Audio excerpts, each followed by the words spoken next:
What's going on, great people? This your boy Isaac J Music, the host of the Jones Corner Kickback, and my lovely wife Jasmine Jones. And this is another special segment called Built to Last. So today is a very special episode because we got a chance to sit down and interview two very special people who not only talk about marriage, but they live a very healthy marriage, and they're still living it. That's right. And they want to promote their new book, Built to Last, a Christ-Centered Foundation. So could you all help me, help us? Welcome not only our parents, but life coaches and ministers and evangelists. And doctors. Dr. Fred Hill. And Loretta Hill. Okay, so I'm going to start it off with a question. Okay, so before there was a book, y'all first of all pretend like y'all are not my birth givers, okay? So pretend like I don't know everything about y'all. So before there was a book, there was a love story. Okay, so if you just take us back to the origin story of how Fred and Loretta met briefly. All right. Who's gonna start this? And as you can see, Daddy Fred is already making her blush. First of all, we have two different versions. Yeah, I was gonna ask like which version we gonna start with. Like I feel like we should start with the one that's the closest to the truth, and then let Dad. So what you trying to say, my daddy alive? Trying to say he gonna stretch the truth a little bit. It's a little bit of elaboration on it. I think mine's more entertaining. More entertaining.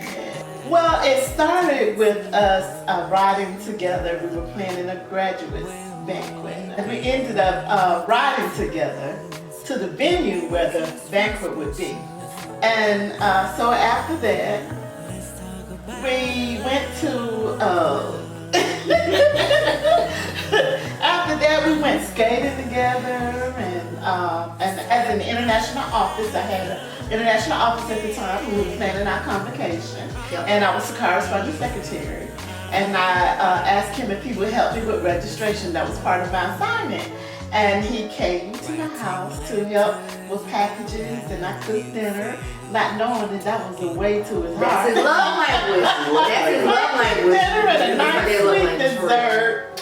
And so then we met in Mississippi for the convocation.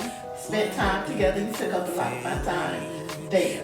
And so when we were about to return home, I asked him, okay, you took up my time here. What are your plans when we get back home? Does that testify with your spirit, Dr. Hill? It's sort of. It kind of fits in there a little bit. Okay. No corrections, no amendments to the story. So he actually courted you. I let her stand for that. But you know the real story. Okay. I'm waiting to hear the real story. But anyway, we did. He kept up with me. When we got back home, we went to plan a date, spent the day in Georgia at Six Flags. Just began to spend time together. Then he asked me, after we spent a few weeks together, because it wasn't long at all before he asked me to marry him. So it sounds like an instant love at first sight, baby? Was it love at first sight? No, it wasn't love at first sight. Oh, okay. First sight was at church.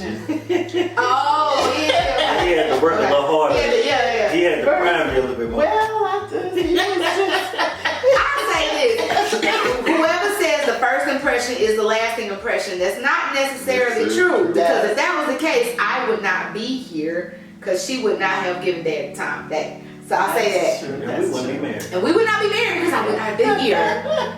But I got a chance to know him a little bit as we planned the gala, and I realized that he really was a sweet guy. He just came across as being a bit arrogant and a little bit of a know-it-all.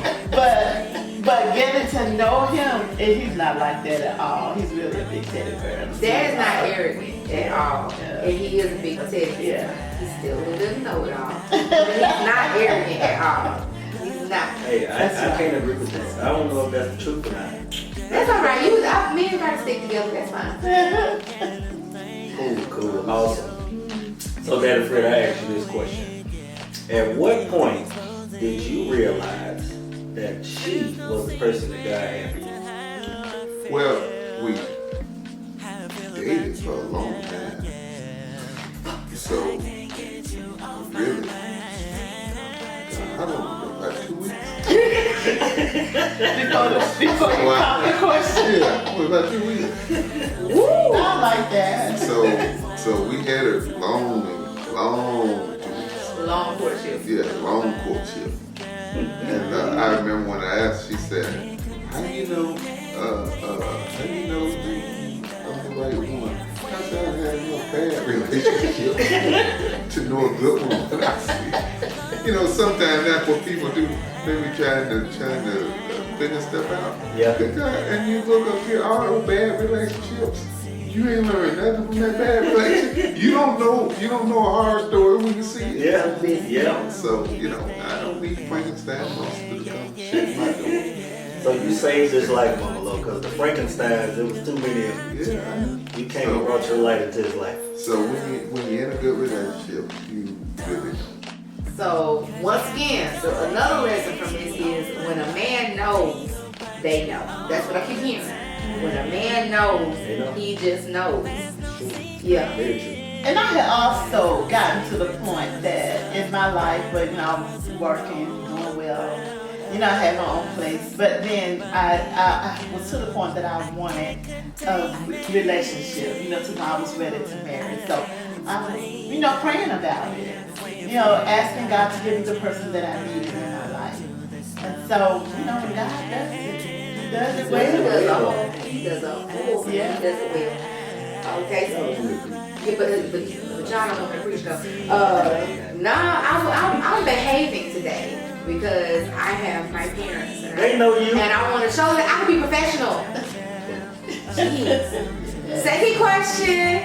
Okay, well, third question actually. So we know that in a marriage, in any relationship, especially in a marriage, not only do you have to love that person, you have to like that person.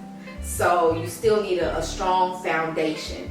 So with that being said, what has kept your friendship alive after all of these years? And we still together. We still together. Who want to answer that? You want to start? I don't know where to start because it's just like having a friend. When you have a good friend, you like them. Sometimes you don't even know why you like them. Other people look at them and say, how the world's your friend? But for some reason, you don't like them. It's just something about them. It's some way they talk and they seem to know you and even they have a certain way of getting on your nerves that don't get on your nerves. Yeah. And so it's just something about a friend. And I think a lot of people miss out on the friendship because they're so fixated on trying to find love. Because love has a way of reforming and evolving. It has a way of turning. But friendship is steady. Because when you have a friend, you can love a friend through anything. A real friend don't have to be perfect. A real friend don't have to be the perfect person all the time, say the right things all the time. But a friend, you can depend on them. A friend, that they there. It's just like when Jesus said, I'll stick closer than a brother. He said, I'll be a friend. Because a friend is blood you don't choose. Friends you do.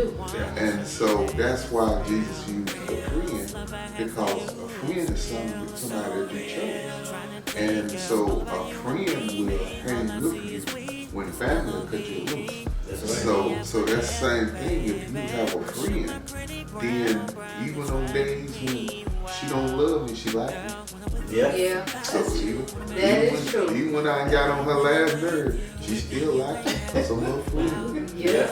And so then we can go, then when you fall back in love, then you back in love with your friend, but you never lose a friend. Yeah. Because a friend, if people look and really have a true friend, you can not be around your friend for 2 years and then you can meet up somewhere, and it's just like you. Yeah. Never left. Yeah. Never left. Just like you just saw them yesterday. Yeah.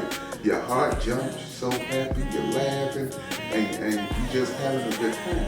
So that's why it's important to have a friendship, not just a love ship. Because Right. love Yeah. evolves, and sometimes we don't know what to do with it.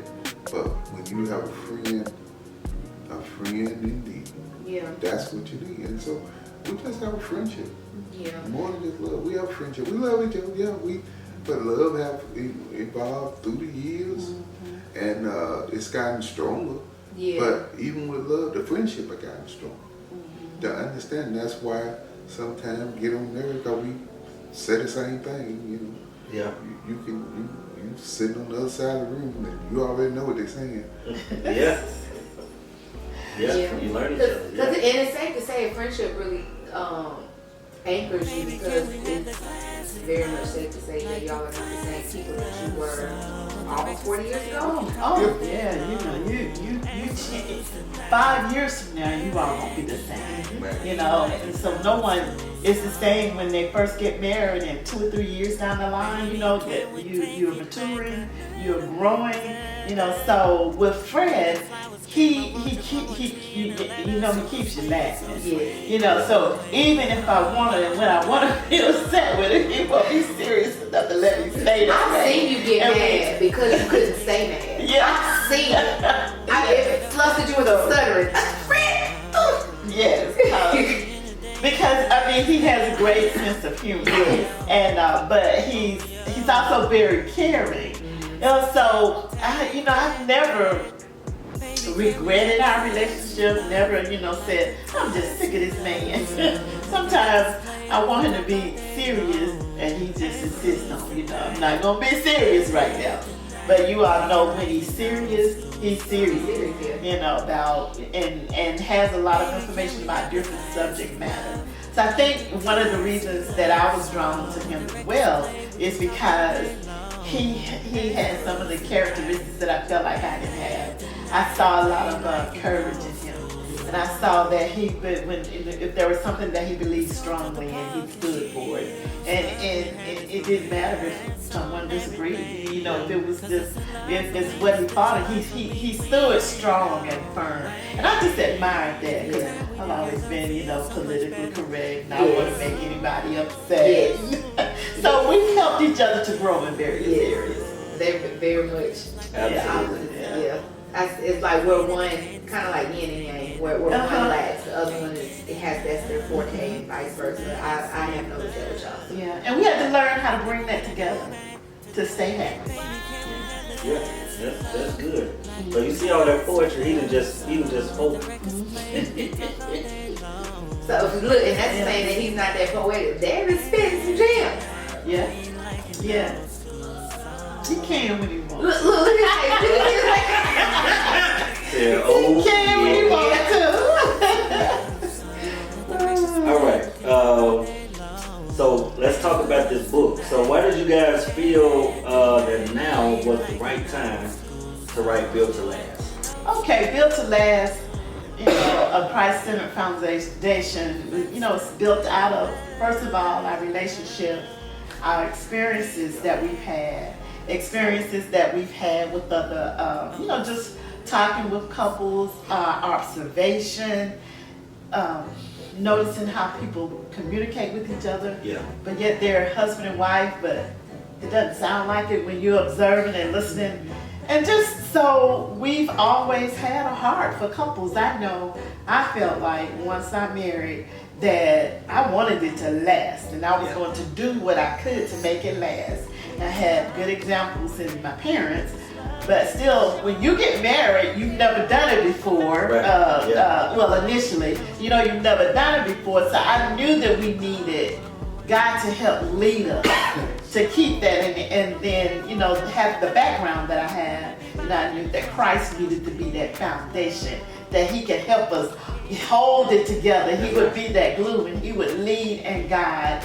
So when sometimes people may be hesitant to seek coaching or counseling, but maybe they'll read a book and we could share some of our information because we want people to not just coexist. Right. It is possible to be together and be happily It is. together And thrive. It is. and thrive. That's good. Not just survive, but thrive.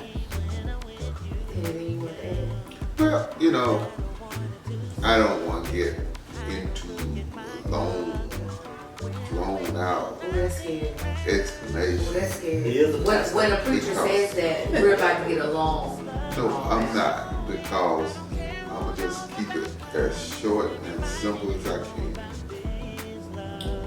Built to Last is about the realization that you can't build anything without building yourself. And we have noticed that a lot of marriages have issues because you have to grow. Each person has to grow in order for them to grow as a couple. If one grows and the other one doesn't grow, you're gonna end in divorce. You're gonna always have problems. And I hate to hear when people say, you're not the same person. Well, you don't supposed to be the same person. Right. If that's the same person you married 10 years ago, something's wrong. Yeah. If you have a child and 10 years from now they still a child, still an infant, there's something wrong with that child. It's something wrong. So it's the same thing with marriage. You're supposed to evolve, but then you have to evolve as an individual and evolve as a couple, and you grow together. You grow individually and you grow together, and that's how you build. Continue to build a solid foundation, because you have to grow. And if you refuse to grow, and growth is in every area. You have to grow financially, you have to grow mentally, you have to grow, well, you don't have to grow physically, you know, sometimes you have that, I have that problem sometimes growing physically. But gotta support each other. You have to support each other. Yes. It's a different thing where as you grow, you understand the support a person needs. And I think some people look at other people's marriages and try to, but your marriage is unique. Yeah. You unique, your marriage is unique, and some things that you do to support your spouse is different from others. Some spouses just need encouragement. If you just give encouragement, stay good. Some just need you to do little things. Where you go, when you get home, you start cooking. You act as if it's just, you know, the love language, it comes into play. And for someone to be married more than a year and don't know each other's love language, something wrong. Yeah. Even if you haven't read the book, you should kind of know what The someone, gist of it, yeah. the gist of what someone like. But it's about adjustment. It's about, you have to be intentional. You do Very much so. You do. That's right. It just, a good foundation is not just you throw cement out there and put water on it. No, you can't do it. That's not how you build a foundation. You have to stir it together. You have to mix it up. You have the right amount, of mixture and water in order, and then you have to have it smooth. It's a process to do a foundation for a house and for a building, and to think that it's not a process in building a foundation in a relationship, is something wrong with that thought process. And communication is a big Communication is a big issue, because if you can't talk, you don't have to be poetic. You don't have to be Shakespeare. Oh, it does, yeah. You know, it helps.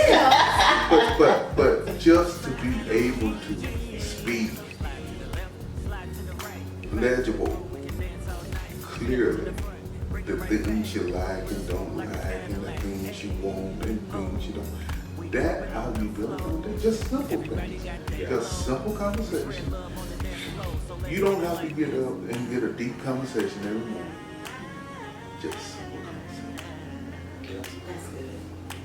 It's always my turn. Yeah, that's It's my really turn. good. Okay. All right. So For those who are maybe new in marriage or dating for the purpose of marriage, or desiring marriage and may not have this knowledge, could you explain why it is so important to have Christ as the center of one's union, that marriage? Because first, if you're in relationship with God, and I know it don't always start off that way, but just learn, because He will lead you. And if Christ is the center too, that means that you have a prayer life, or should have a prayer life. Right. So the Lord can speak to you. He can lead you. He can guide you. The scripture tells us that a threefold cord is not easily broken. Right. So that's where we know that God ordained the institution of marriage. So He's all for it and all about it. So it's just necessary. So if you don't know God, or if you don't have good mentors, or someone that you can talk to that would give good biblical instruction, that needs to be a part of your life, a part of your relationship, to help strengthen it, to help make it strong. Because we often use the word fortify. Yeah, fortify means to make it strong, and you're protected. And that means a lot of times keeping some things out. They need to be out. Right. Maybe some people that need to be out. Yeah. So and you cover each other.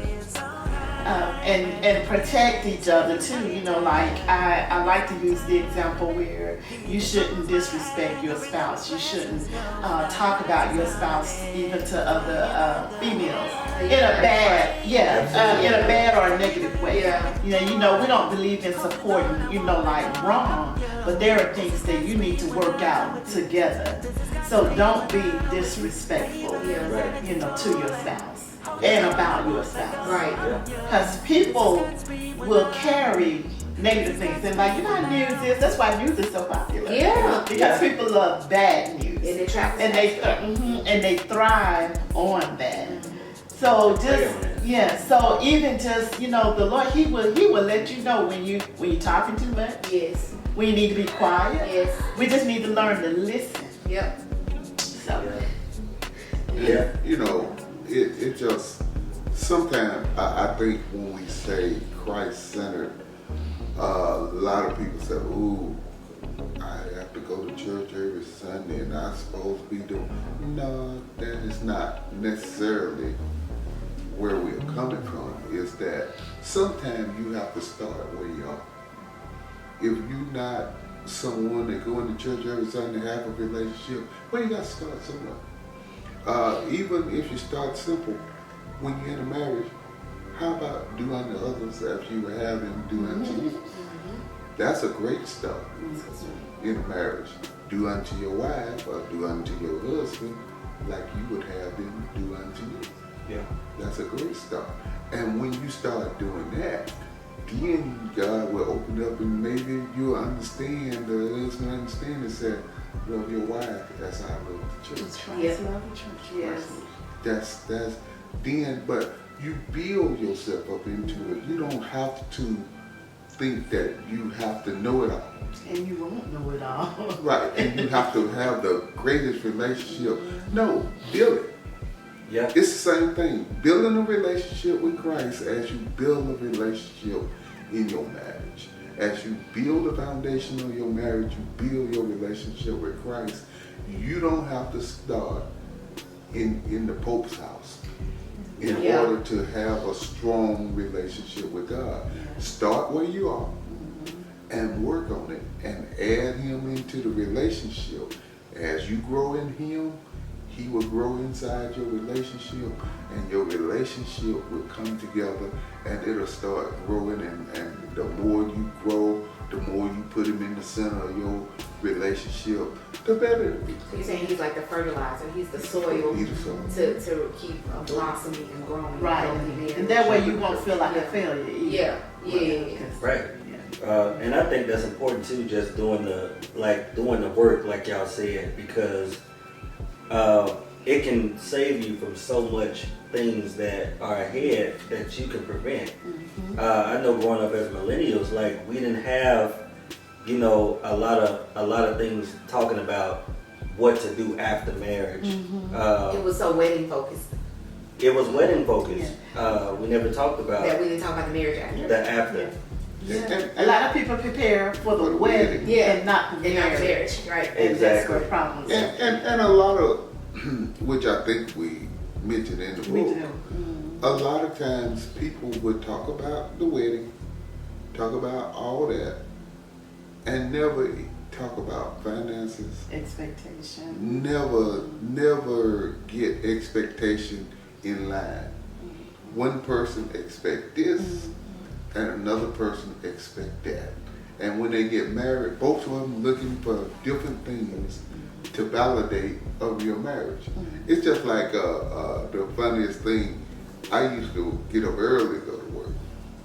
And so Loretta, when we first got married, Loretta used to get up and cook breakfast, cook and all like that. And I'm sitting up here and I said, I ate it the first couple of days. Then I tell her, I don't eat this early. But that's what she expected. That's what she, In her mind, that was expected. That's what Yeah, No, she without expected. expecting. But that's not, but that's something that we didn't even talk about. Yeah. But that's something that we talked about later. I had to let her know, I don't eat breakfast that I'm not eating that. Give me a cup of coffee, I'm ready to go. Yeah. I can't eat that early. And so, little things.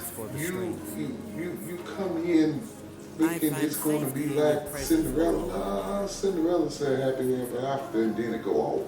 Yeah. You know, that's how Cinderella is. Yeah. It end with a happy ever after. But it's work, and you have to talk about finances. You have to talk about children. Oh yeah. You have to talk about where you're gonna live.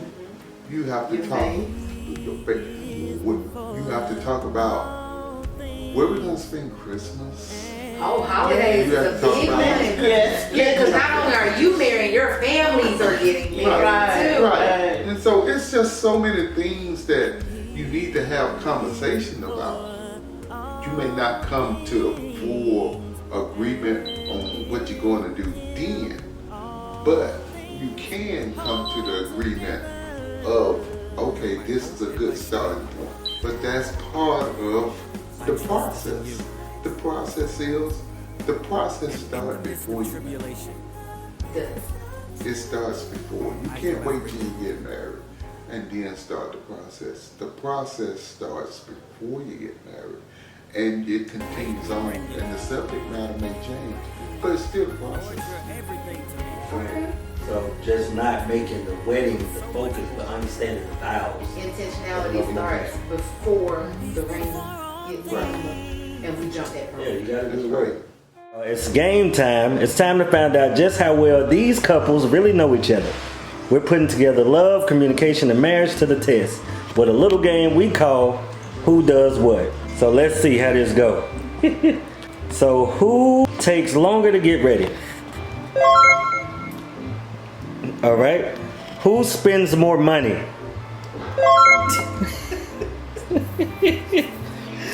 Who is more likely to buy something they absolutely don't need?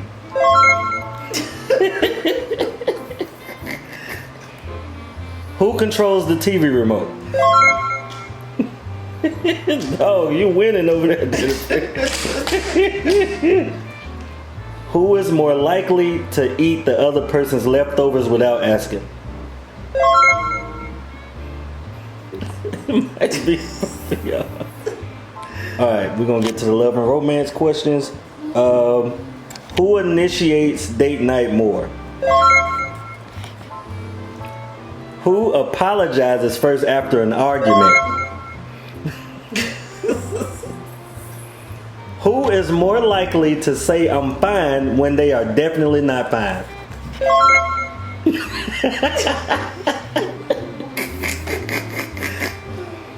Who falls asleep first during movie night? That's a time.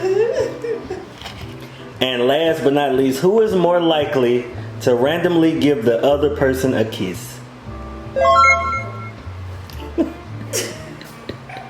Kiss on the forehead. Oh yeah. Yeah, you love to kiss me on the Yeah, forehead. that'd be back to me. Yes. Yeah. All right, so as we close this segment, how can the followers get in contact with you guys? You can find us on our Facebook personal page, Loretta Hill, as well as Fred Hill, but do Loretta Hill. Also, our website is www.uniquely1.com. And then our email is uniquely1, and that's YOUNIQUELYONE, the number 1, at gmail.com.